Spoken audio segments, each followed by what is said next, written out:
मानवाहीन gestational pathologies को पढ़ेंगे और उसमें सबसे पहले एक टॉपिक प्रेगनेंसी। तो हमें पता है कि फर्टिलाइज़ेशन के बाद जो ओवम है, जो ज़ायगोट है, वो आके यूट्रस के अंदर इम्प्लांट हो जाता है। अब इम्प्लांटेशन यूट्रस में होती है और यहाँ पे ही बाद में पूरा एक बेबी बनता है। बट इन केस ये जो फर्टिलाइज़ेशन के बाद ज़ायगोट है, वो इधर ना पहुँच पाए तो फिर क्या होगा? ये किसी और जगह पे रुक जाएगा। जैसे कि ये यहीं पे इम्प्लांट हो सकता है, ये बैक चल के ओवरी में इम्प्लांट हो सकता है, या इन रास्तों से निकल के इधर बाहर कहीं इम्प्लांट हो सकता है और वहाँ पे आगे चल के प्रेगनेंसी कंटिन्यू हो सकती है।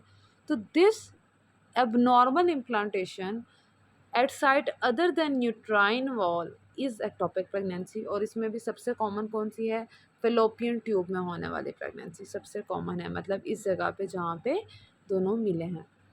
अब पॉइंट है कि किस वजह से ऐसा हो कि यहाँ पे हो जाए। पहली बात ये कि यहाँ पे रास्ता ख़राब हो, यहाँ पे स्कारिंग हुई हो, उसकी वजह से। स्कारिंग कब होगी? जब कोई इन पेल्विक इन्फ्लेमेटरी डिजीज़ होगी, यानी कि कोई इन्फेक्शन होगी, या फिर एंडोमेट्रियोसिस की वजह से, जो कि हमने पीछे पढ़ा है। इन दोनों की वजह से रास्ता थोड़ा कम हुआ और वो पीछे ही इन्फेक्शन ये जो है एक्टॉप जो प्रेगनेंसी है वो फेलोपियन ट्यूब में हो गई। इन्फेक्शंस किस किस जगह पे हो सकती हैं, तो ये क्या तरीक़ेकार है उसका? तो उसमें वो कहती है हमारी बुक कि प्लेसेंटल इन्फेक्शंस या तो असेंडिंग पाथवे से आती हैं कि लोअर जो पाथवे है उससे ऊपर आ गई, या फिर ब्लड की साइड से आ सकती हैं, हेमाटोजेनस ट्रांसप्लेसेंटल। तो इसमें क्या होगा? एमनियोटिक फ्लूइड जो है वो परुलेंट यानी पस वाला एक्सुडेट होगा, क्लाउडी होगा उसकी वजह से। कोरियन और एमनियन जो हैं उसके अंदर पॉलीमॉर्फोनल जो इन्फिल्ट्रेट्स आएंगे, इसके साथ साथ वहाँ पे एडीमा होगा, वेसल्स कंजेशन हो जाएगी, यानी इन्फ्लेमेशन वाली सारी चीज़ें। फीटल रिस्पॉन्स क्या है कि जो अम्बिलिकल और फीटल कोरियोनिक वेसल्स हैं उन सब में वेस्कुलाइटिस यानी इन्फ्लेमेशन हो जाएगी। जैसे कि उसने कहा है टोर्स इन्फेक्शंस में, यानी syphilis, TB, listeriosis, rubella, cytomegalo या हर्पीस सिम्प्लेक्स, इन सब में ऐसा हो सकता है। एक और चीज़ कि जब हम ट्विन्स की बात करते हैं तो ट्विन्स प्रेजेंटेशन कौन सी हैं? तो एक है डाइकोरियोनिक। अच्छा, यहाँ से देखना शुरू करो कि दोनों को एक ही मेम्ब्रेन है। कोरियन भी एक ही है, बाहर वाली भी और अंदर वाली भी एक ही मेम्ब्रेन है, तो इसे हम कहेंगे मोनोकोरियोनिक, मोनो एमनियोटिक के अलग एक ही मेम्ब्रेन के अंदर दोनों ट्विन बच्चे हैं। और अगर दोनों ही मेम्ब्रेन्स अलहदा हों, कोरियन भी अलहदा हो और एमनियन भी अलहदा हो, तो डाइकोरियोनिक, डाई एमनियोटिक। लेकिन अगर बाहर वाली लेयर एक ही है लेकिन अंदर वाली जो उनकी आपसी प्रोटेक्टिव लेयर्स हैं वो सेपरेट हैं, then it will be monochorionic diamniotic twins. सही। अब ये जो एक टॉपिक प्रेगनेंसी है प्रेजेंट कैसे करेगी? पेशेंट को जब टाइम पे जो मेंसेस आने थे अगली दफ़ा वो नहीं आए, और इसकी बजाय नीचे लोअर एब्डोमेन में क्लासिकल पेन फील होती है, तो उससे सीधा सस्पिशन हमारा गया कि एक्टोपिक प्रेगनेंसी है। अब ये सर्जिकल इमरजेंसी है, क्यों? आप अगर वो स्टार्टिंग डेज़ हैं तो फिर कोई ऐसी टैबलेट देंगे जिसकी वजह से वो सारी निकल आए मोटिलिटी इंक्रीज़ करके। अदरवाइज़ टाइम इंक्रीज़ हो गया तो सर्जिकल इमरजेंसी है, फ़ौरन उसको सर्जिकली निकालेंगे। क्यों? क्योंकि अदरवाइज़ ये बर्स्ट कर जाएगा और ये सारे एब्डोमेन में जो है इन्फेक्शन करवा सकता है या दूसरी कॉम्प्लिकेशंस की तरफ जा सकता है। तो ये नहीं होने देना है, टाइमली इसको निकाल देना है, या डीएनसी करनी पड़े वो कर देनी है, जो भी हल निकल सके। नेक्स्ट है स्पॉन्टेनियस अबॉर्शन, कि अब हमल हुआ था लेकिन फर्स्ट ट्राइमेस्टर के दौरान ही, या अप टू मैक्सिमम जो है वो 20 वीक्स तक, यूजुअली फर्स्ट में ही। तो क्या हुआ कि अचानक से ब्लीडिंग हो गई, कोई वजह नहीं थी। पेशेंट बैठा था सुकून से कि भाई आगे की प्लानिंग चल रही है सारी, कि उसे एकदम से ब्लीडिंग स्टार्ट हुई है या क्रैम्प लाइक पेन आई है, और जनाब मेंसेस का की तरह ब्लड निकला, या फिर अगर वो ज़्यादा टाइम हो गया तो उसमें फीटल टिश्यूज़ भी निकले हैं। अब क्या रिस्क फैक्टर्स हैं इसके? एक तो ये कि कोई क्रोमोसोमल एबनॉर्मैलिटी यानी ट्राइसोमीज़ हो गई हों, या फिर कोई हाइपर कोएगुलेबल स्टेट जिसमें यानी कि कोएगुलेशन ज़्यादा होती है, जैसे लूपस सिंड्रोम के अंदर, एंटीफॉस्फोलिपिड सिंड्रोम में कोई कंजानिटल ही इन्फेक्शन आ गई हो, ठीक है, या फिर टेराटोजेंस का एक्सपोजर हो। इन सब में कोई वजह मतलब समझ में नहीं आती, पेशेंट को पता नहीं चलता और अचानक से ब्लीडिंग होती है और वो सारी प्रेगनेंसी ख़त्म हो जाती है।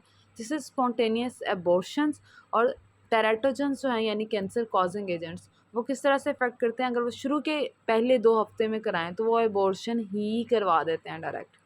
अगर वो उसके बाद करवाएँ यानी कि 8 वीक्स तक, यानी कि पहले 2 माह तक, 2 हफ़्ते से 2 माह तक, तो फिर वो ऑर्गन्स की मैलफॉर्मेशन करा सकते हैं, उसके ऑर्गन सही तरह बनेंगे नहीं।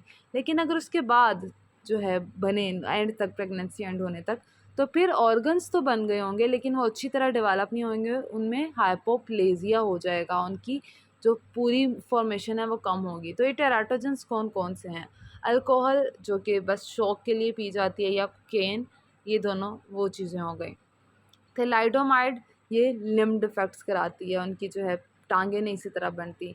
सिगरेट्स पीने से ग्रोथ की रिटार्डेशन हुई।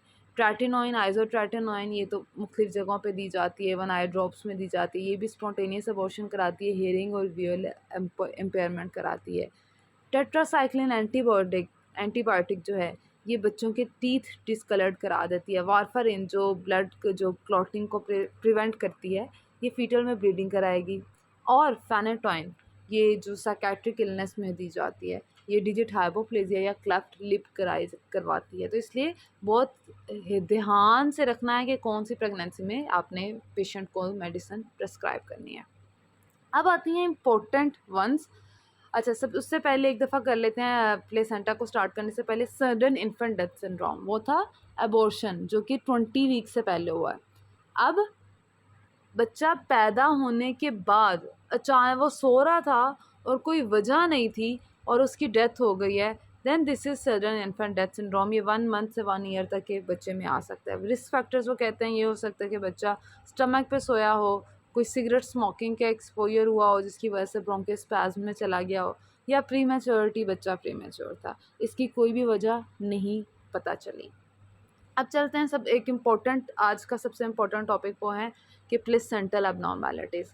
प्लेसेंटा जो है उसने एक कवरिंग है ना, इसके अंदर वो बच्चे ने डेवलप होना है और ये यूट्रस में पड़ी हुई है, ठीक है। अब इसमें क्या एबनॉर्मेलिटीज़ हैं? एबनॉर्मेलिटीज़ इसमें ये हैं कि ये जो यूट्रस की वॉल है ये एंड पे होके सर्विक्स में आती है। तो सबसे पहली एबनॉर्मेलिटी कि ये जो कवरिंग थी प्लेसेंटा की, ये निकल के यहाँ सर्विक्स तक आ रही है। अब क्या होगा, किसकी वजह से पेशेंट प्रेजेंट करेगा? पहले तो इसको कहते क्या हैं? इसको कहते हैं प्लेसेंटा प्रीविया। तो क्या हुआ, इम्प्लांटेशन जो प्लेसेंटा की है वो लोअर यूट्राइन सेगमेंट में हो, वो सर्वाइकल ओपनिंग तक आया हो, तो 3rd ट्राइमेस्टर में ब्लीडिंग होना स्टार्ट हो जाती है। और अगर इसमें हम क्या डिलीवरी नहीं कराते, क्योंकि जब वो डिलीवरी करवाते हुए बच्चा आएगा तो प्लेसेंटा वहाँ से दब जाएगी, उसको फीटस को ब्लड नहीं जाएगा और डिलीवरी के दौरान में ही फीटस की डेथ होने के चांसेस होते हैं, इसलिए सी सेक्शन की तरफ जाते हैं। नेक्स्ट है प्लेसेंटा की एब्रप्शन, यानी कि ये जो प्लेसेंटा थी, ये जो आपकी यूट्रस की दीवारों के साथ थी, ये अभी प्रेगनेंसी ख़त्म नहीं हुई, डिलीवरी से पहले ये यूट्रस की दीवारों से लैदा हो गई और सिर्फ बच्चे के गिर्द रह गई। अब इसे कहते हैं, यानी कि जो प्लेसेंटा पूरी नहीं बल्कि उसकी लेयर्स। तो प्लेसेंटा की सेपरेशन फ्रॉम द डेसिडुआ, बच्चे की डिलीवरी से पहले ही, ये यूट्रस थी ना उसकी 2 दीवारें हैं, देखो सबसे ये जो अंदर वाली है this is one is the decidua, और पीछे जो है वो मायोमेट्रियम है, सही। तो अब ये जो डेसिडुआ है इसके आगे जो प्लेसेंटा की लेयर थी वो उतर गई और वो अब दरमियान में फ्लोट कर रहा है। तो क्या हुआ कि ब्लड नहीं पहुंच पा रहा, उसे कहते हैं placental abruption, separation of placenta from the decidua delivery से पहले ही। इसकी वजह से क्या हुआ, फ़ौरन ब्लड नहीं पहुंच पा रहा, जितनी देर में कोई इंटरवेंशन करनी है, सी सेक्शन भी करना है, उस दौरान में बच्चे की डेथ हो जाती है। It causes still birth, 3rd trimester में अचानक से ब्लीडिंग होती है और उसके बाद आपको ऑपरेशन के ज़रिए या नॉर्मल डिलीवरी के ज़रिए बच्चा निकाला जाता है। Placenta accreta is the final thing. इसमें क्या हुआ कि जो हमने बात की है कि अंदर जो है डेसिडुआ है और बाहर मायोमेट्रियम है, तो ये जो प्लेसेंटा ने डेसिडुआ के साथ जुड़ना था वो डेसिडुआ की जगह मायोमेट्रियम में आके जुड़ी पड़ी है। अब क्या होगा, डेसिडुआ तो छोटी सी रह गई और मायोमेट्रियम के अंदर इतनी फंसी हुई है, तो जब डिलीवरी के वक्त जहाँ निकलना था उसने वहाँ से भी नहीं सही तरह से निकली, डिफ़िकल्ट डिलीवरी हुई प्लेसेंटा की, कुछ पार्ट्स अंदर रह गए जिसकी वजह से पोस्टपार्टम ब्लीडिंग होती रहती है। एंड एट द एंड ऐसी अगर ये ख़राब किस्म के इसके ग्रेड्स होते हैं, नॉर्मली हम डिलीवरी से निकालने की कोशिश करते हैं, सेकंड में फिर सी सेक्शन के ज़रिए डीएनसी की तरफ जाते हैं, लेकिन अगर वो भी ना निकले तो फिर finally at the end hysterectomy करके पूरी यूट्रस को ही निकालना पड़ता है। हमारा आज का और सबसे इम्पोर्टेंट टॉपिक है, लास्ट और इम्पोर्टेंट टॉपिक, प्री एक्लैम्प्शिया। 3 चीज़ें हैं, इन 3 चीज़ों को यहाँ पे कर लो। प्रेगनेंसी के दौरान हाइपरटेंशन होना, तो इसे क्या कहेंगे? Hypertension in pregnancy. अगर हाइपरटेंशन के साथ हो जाए उसको क्या, कि उसके यूरिन में प्रोटीन आए और पीडल या फिर मुख्तलिफ बॉडी में किसी भी जगह पे एडीमा हो जाए, then this becomes not only presental hypertension, it's called pre-eclampsia। और अगर इस pre-eclampsia में क्या हो जाए साथ में ये वाली सारी चीज़ों के साथ में अब क्या हुआ है, सीजर्स होना शुरू हो गए हैं, झटके लगना शुरू हो गए हैं, then this is called eclampsia। तो pre-eclampsia plus seizures is eclampsia। तो अब इसमें क्या होता है कि प्रेगनेंसी इंड्यूस्ड, इसकी डेफिनेशन जो बुक कहती है वो ये कहती है कि सिस्टमिक सिंड्रोम जो कि करेक्टराइज होता है with wide separate maternal endothelial dysfunction characterised by ये हाइपरटेंशन, प्रोटीनूरिया एंड एडीमा। सही। अब इसमें क्या क्या चीज़ें हुई? थर्ड ट्राइमेस्टर में ये कॉमन है, 5% प्रेगनेंसीज में हो सकता है हाइपरटेंशन, बहुत सीवियर हो सकती है कि सर में दर्द हो, नज़र आना धुंधला होना शुरू हो जाए। इसके अंदर प्लेसेंटा में फाइब्रिनोइड नेक्रोसिस हो सकता है प्लेसेंटा की वेसल्स के अंदर। ठीक है, अब इसमें क्या क्या चीज़ें होती हैं?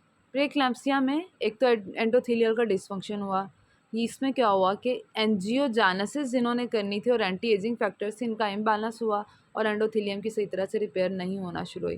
कोएगुलेशन की अबनॉर्मैलिटीज़ आई, प्लेसेंटल वेस्कुलेचर में अबनॉर्मैलिटीज़ आई। ये सारा कुछ फर्स्ट प्रेगनेंसी में यूजुअली ज़्यादा होता है, लेकिन जब फर्स्ट प्रेगनेंसी में हो तो सेकेंड और थर्ड प्रेगनेंसी में होने के चांसेस बढ़ जाते हैं। सही। कॉम्प्लिकेशंस क्या है? हाइपर कोएगुलेबिलिटी, हर जगह पे ज़्यादा क्लोट्स बनना शुरू हो जाते हैं, एक्यूट रीनल फेलियर की तरफ जाता है और पल्मोनरी एडीमा की तरफ जा सकता है। अब नॉर्मैलिटीज़ प्रीएक्लैम्प्सिया की क्या है कि डिफ्यूज़ एंडोथेलियम की अब नॉर्मैलिटी कहा था, तो उसके डिसफंक्शन से हाइपरटेंशन हुई, वेसोकंस्ट्रिक्शन हुआ, और वेस्कुलेचर में अब नॉर्मैलिटीज़ की हमने ऊपर बात की थी, तो वो वेस्कुलर परमिएबिलिटी ज़्यादा हुई जिसकी वजह से प्रोटीन्स जो हैं वो सीधा वेसल्स में से निकल के यूरिन में आना शुरू हो गए, बाहर इकट्ठे हुए, जिससे एडीमा होना शुरू हो गया। मॉर्फोलॉजी में वो कहता है कि मॉर्फोलॉजी में प्लेसेंटा में भी चेंजेस आएंगी, लीवर में भी आएंगी और किडनी में भी आएंगी। प्लेसेंटा में इन्फार्क्ट्स बन जाएंगे छोटे छोटे पेरिफेरल जगह जगह पे, और ये शो करेंगे सिंसिटियल नोड्स को या फिर विलिस की मैच्योरिटी को। सेकंड चीज़ आएगी रेट्रोप्लेसेंटल हीमाटोमास बन जाएंगे, क्योंकि वहाँ पे छोटी छोटी जगहों पे ब्लीडिंग होगी और वेसल्स होंगी वहाँ पे। तीसरी चीज़, वहाँ पे डेसिडुअल वेसल्स होंगी, क्यों, किस वजह से वहाँ पे थ्रोम्बोसिस हुई थी, नेक्रोसिस हुआ था, फिजियोलॉजिकल कन्वर्जन नहीं हुई और लिपिड डिपोजिशन हुई थी, जिसकी वजह से वो वेसल्स जो हैं डेसिडुअली रह गई हैं वहाँ पे। लीवर में क्या हो सकता है कि सब कैप्सूल के नीचे एक छोटी सी फोकली रेगुलर सी हेमरेज बन सकता है। हिस्टोलॉजी में वो कहता है कि फाइब्रन थ्रोम्बाई नज़र आएंगे पोर्टल कैपिलरीज में, या फिर हेमोरेजिक नेक्रोसिस नज़र आएगी। और किडनी में डिफ्यूज ग्लोमेरुलर लेयंस बनेगी, जिसमें एंडोथेलियल सेल्स की स्वेलिंग हो सकती है, मेसेंजियल सेल्स का हाइपरप्लेजिया हो सकता है, या फिर बेसमेंट में ब्रेन पे अमॉर्फस डेंस डिपॉजिट्स हो सकते हैं। एंड फाइनली एक्लैम्प्सिया के बाद वो कहता है हेल्प सिंड्रोम भी होता है। हेल्प सिंड्रोम में क्या है कि एच से haemolysis, E L elevated liver enzymes, L P low platelets. तो प्री एक्लैम्प्सिया के साथ अगर थ्रोम्बोटिक एंजियोपैथी हो जाए, यानी कि छोटी छोटी वेसल्स में थ्रम्बस बन जाए, तो then this is HELLP syndrome.